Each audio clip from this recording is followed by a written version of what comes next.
वन्दे वन्दे मूलाधार कर्णधार स्वाधिष्ठाने स्वाधीन मूलाधार कर्णधार स्वाधिष्ठाने स्वाधीन मणिपुर पुरोहित अनाहत प्रवीण मूलाधार कर्णधार विशुद्ध शुद्धचित आज्ञा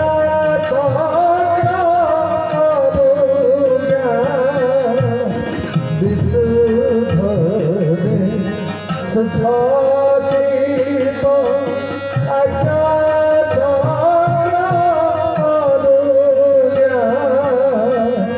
सहस्रार सरैक ब्रह्मर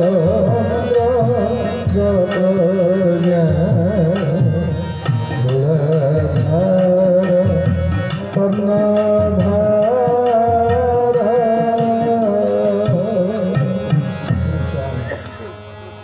चरम पंचम पुष्प षष्ठ पाखुड़ा पंचविंशतम संख्या पद्मचरणरू करुणार धारा कल्याण रस ढाली अज्ञान तिमिर दूर कर प्रभु काल कवल काली। भक्तबंधु भगवान चिर मंगलमय से सत चित आनंद सचिदानंद संतानर मन प्राण में जितेबले आनंदर तरंग सृष्टि हुए सेतेबले से आनंद घनमूर्ति स्वरूप विभोर हो उठती स्थूल और सूक्ष्म उभय पर्याय मध्य अवस्थान करी जीव जगत सह प्रेम संपर्क सृष्टि कराई आनंदर बन्या छुटाई दियंती किंतु सृष्टि चक्रर मायाकुंडली मध्य बंदी होई जीव आनंद अनुभव करि पारे नाही किंबा तांको उपलब्धि करि पारे नाही। सेथिपाई प्रति युगरे विभिन्न माध्यम देई से निजे ओल्हाई आसंती एई मर्त्य भूमि को जीव को तार स्थिति संपर्क में सचेतन कराई सचित आनंदर पूर्ण स्वाद प्रदान करने आज से लक्ष्य नहीं दयासागर बनवाली संन्यास वेश ग्रहण करी गुरुस्वामी भूमिका अवतीर्ण होई तांकर प्रिय संतान मानक उद्देश्य अबारिक कल्याण बारी सिंचन कर चली चरमर यही धारावाहिक स्तंभ कल्याण दलितते शीर्षक ए संख्यार कल्याणमय आशीषर धारा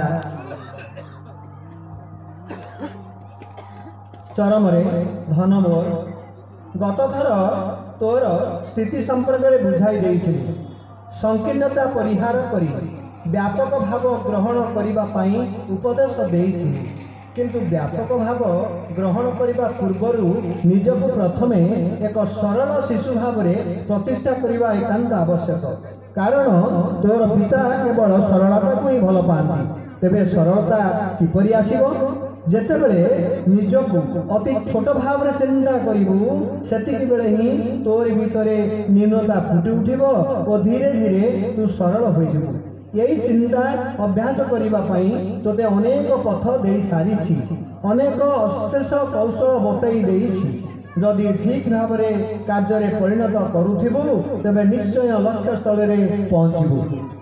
आज आउ गोटे उपाय तोते बताई देउछि शिखाई देउछि धैर्य धरी शुण जानिछु गुरु कृपा प्राप्त हेले ए धराधाम कौन सी वस्तु असंभव नुहे सबू मिल मात्र गुरु कृपा मिल किपरि कर्म कले सिना पाइबू कर्म न कले फल आसीबो केउठारु जो कर्म मान कले कृपा प्राप्त हेब सेति मध्यरु मुख्य अंग हेउछि जन्मदात्री जन्मदाता और गुरुजन मानकु संतुष्ट करी सेमानको आशीर्वाद ग्रहण करिबा सेही संपर्क रे तोते किंचित सूचना देउछि मने रखिबू ओ काम रे लगाइबू। धन रे प्रथमे तोर जन्मदात्री कथा चिंता कर तोते गर्भरे धारण करिबा दिन ठारू जन्म देवा पर्यंत दिनटीए मध्य से शांति रे रही पारि नाही। खाइबारे सुख नाही, शोइबारे आनंद नाही, बसिबा चलिबा इत्यादि सबुथिरे से केवल दुख ही पाइछि। दुख निज शरीर खाद्य तथा ताजा रक्त देई से तोते तार पवित्र गर्भरे अति जत्न रे स्थान देई समस्त कष्ट को आनंद रे सह्य करि नेछि। तू जन्म नेला परे निज रक्त को क्षीर रे रूपांतरित करी तोते खुआई मनीष करिछि। तू तोर निजर कार्य करी शिखिबा पर्यंत तोर समस्त मैला आवर्जना को निज हाथ रे परिष्कार करी नरकर सेवा करी आसी। तू जेते अन्याय कले भी केबे मध्य तोर दोष धरी नाही। वात्सल्य ममतारे तोते पालन करी तोर प्रत्येक दोष को क्षमा करी देछि। किंतु तोठारु कौन पाइछि? पाइबाकू आशा रखिछि किछि नाही। तार गोटिए मुहूर्तर कष्ट को तू कोटिए जन्मरे मध्य परिशोध करि पारिबु नाही। तेणु रे मोर रंकुनी धन अति गंभीरतार सह चिंता कर। जन्मदात्री यदि असंतुष्ट हो जाए तेबे तोर निस्तार नाही, केही तोर सहाय हेबे नाही। सेतिपई जननी को पूजा करी तार समस्त सुख दुख प्रति सचेतन हेबु। जननी को माता धरित्री जगत जननी रूप रे कल्पना करिबु। आउ चिंता करिबो माता धरित्री जननी दया ब्रह्म दया सती देवी तू रमणी श्रेष्ठा निर्दोषा सर्व दुःखा आराध्या माया परमा दया शांति क्षमा गति स्वाहा स्वधा च गौरी च पद्मा च विजया दया।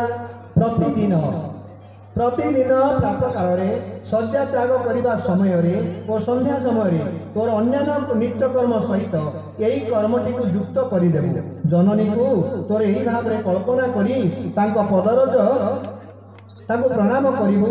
पदरज ग्रहण करी मथारे लगाइबु। निजको जेते कष्ट हेले मध्य तांकर खाइबा पिंधिबा और रहिबा स्थान पई सर्वदा सतर्क रहिबु। केबे कर्कश भाषा और उच्च कंठरे तांको सहित कथा हेबु नाही। तांकर वचन कदापि हे ज्ञान करिबु नाही। तांको प्रति निष्ठुर वाक्य क्रोधयुक्त शब्द प्रयोग करिबु नाही। प्रति मुहूर्त रे सजग रहिबु जेपरि तांको मनरे चिंता न आसे जे मोर पुओ बा झियो मते भल पाउ नाहंती, अवहेला करूछंती। मनरे तांकर एई भाव सृष्टि हेले तोर अनेक क्षति होई जिवो, अनेक क्षति होई जिवो। द्वितीय रे तोर जन्मदाता पिता गुरु पिला दिनरु आज पर्यंत जीवनर समस्त घटना प्रवाह गुड़िक स्मरण कर। पिता तोर भल पई केते व्याकुल होइछंती, तोर मंगल पई अनेक कष्ट सह्य करिछंती। अंतर रे स्नेह को चापी रखी तोते सुमनीष करिबा पई मुहरे कठोरता प्रकाश करी तोर आचरण मार्जित कराइछंती। निजे अक्लांत परिश्रम करी आवश्यक स्थले पर घरे गोलामगिरी करी तो पई अर्थ उपार्जन करिछंती। तोर भविष्यत को नजर रे रखी उपार्जित अर्थ को गुरु ब्राह्मण वैष्णव सेवार मध्य विनियोग करी नाहंती। सेतिपई दोषी साब्यस्त होई नरकगामी हेबाकु मध्य आनंद रे ग्रहण करि नैछंती। आज तू बड़ होई स्वावलंबी होई जिबा परे जदि तांकर ए समस्त दान को भूली जाई तांको प्रति अविचार करू तेबे तोते क्षमा देबो किए?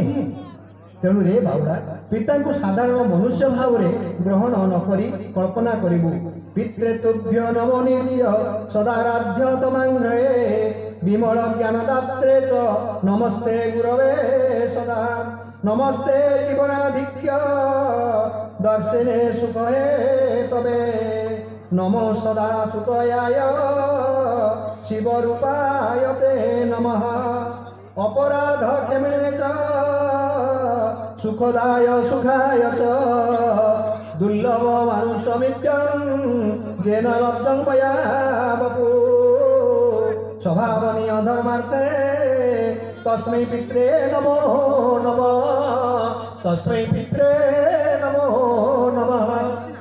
यही भाव में प्रतिदिन संज सकाळे पिता को साक्षात शिव स्वरूप चिंता करी प्रणाम करिबो तांकर समस्त सुविधा असुविधा को जत्नर सहित लक्ष्य करी से गुड़िकर समाधान करूथिबो सेथिपाई जेते कष्ट हेले मध्य कदापि विमुख हेबु नाही तांको सम्मुखरे केबे आशालीन आचरण करिबु नाही कुभाषा प्रयोग करिबु नाही तांकर दोष धरिबु नाही तांकर कथा तोते ग्रहण योग्य न हेले अति नम्र और धीर भाव में तोर मतामत उपस्थापित करिबु किंतु सीधासलख प्रत्याख्यान करी तांको मनरे कष्ट देबु नाही सर्वदा तांकु तो निज पाखरे प्रत्येक तत्वावधान रखिबाकू चेष्टा ही करिबु अन्यर कथारे प्रभावित होई तांकु कदापि उपेक्षा करिबु नाही मन रखिबु एकादशी अमावास्या संक्रांति पूर्णिमा और द्वादशी तिथि रे पिता माता गुरु ब्राह्मण और वैष्णव मान सेवा पूजा कले अशेष फल प्राप्ति होता है एकादशी रे पाप क्षय हुए अमावास्या रे धन जन वृद्धि हुए संक्रांति रे व्याधि मुक्त हुए पूर्णिमा रे जश और ऐश्वर्य मिलता है द्वादशी रे सेवा पूजा कले गोलक स्थान मिले यापरे वैष्णव कथा बाबूरे गुरु वैष्णव भिन्न नुहंती गुरु सेवा पूजा कले जो पुण्य अर्जन हुए वैष्णव मान को सम्मानित कले ठीक से ही फल प्राप्त हुए तेणु जदि केबे वैष्णव तो गृह को आसंती बा तू सेमानक संस्पर्श रे आसु तेबे श्रद्धा प्रेम और भक्ति रे तांकु गुरु तुल्य मने करी तांकर आशीर्वाद ग्रहण करिबो जदि अहम वशत सेमानकु हतादर करू बा हेय ज्ञान करू तेबे गुरुद्रोही विष्णुद्रोही पापरे विचारर सम्मुखीन होई जेबु शेष गुरुजन मानक सर्वदा सम्मान देवाई अभ्यास करिबु गुरुजन कहिले केवल बयस नुहे अन्य समस्त विषय को विचार को नेबु धन बयस ऐश्वर्य विद्या बुद्धि ज्ञान आदि समस्त गुण बा जेकोसी गोटे गुण रे जे तो ठारू अधिक तांकु गुरुजन भाव में ग्रहण करिबु विचार करिबु सेमानकर प्रारब्ध कर्मफल सेमानकर प्रारब्ध कर्मफल बा सुकर्म प्रभाव रे सेमाने तो ठारू उच्च श्रेष्ठ आसन रे अछंती तेणु सेमाने तो ठारू निश्चित भाव रे श्रेय निजर पिता माता को जो सम्मान देबु गुरुजन मान को मध्य ठीक सही भाव रे नेबु अभ्यास बळे जदि ए सृष्टिर प्रत्येक तो ठारू उन्नत और श्रेष्ठ बोली ग्रहण करि पारिबु तो ठारे नम्रता स्पष्ट भाव रे फुटी उठिबो आउ सेही नम्रता बल तू धीरे तू क्रमश धीर सरल होई समस्तंकर सदाभादन होइजिबु षष्ठा सूक्ष्म रे षष्ठा सूक्ष्म रूप रे समस्त पिंड रे विद्यमान जेतेबेले तो चतुर्पार्श्व विचरण करुथिबा समस्त नर नारायणकर श्रद्धायुक्त आशीर्वाद तो उपरे अजाड़ी होई पड़िबो सेतेबेले तू समस्तंकर अति आपणार होइजिबु तापरे कौन हम जानिछु तोर पिता एकांत भाव रे तोर अति प्रिय होई जिवे ओ तू तांकर अति निकटतर होई सब चित आनंद रे नित्य विचरण करी ब्रह्ममय होई जिबु ब्रह्ममय होई जिबु ब्रह्ममय होई जिबु एथरक एतिकी रहुछि तोर चिर मनोकांक्षी पिता गुरु स्वामी परिवार मध्य किछि तुझा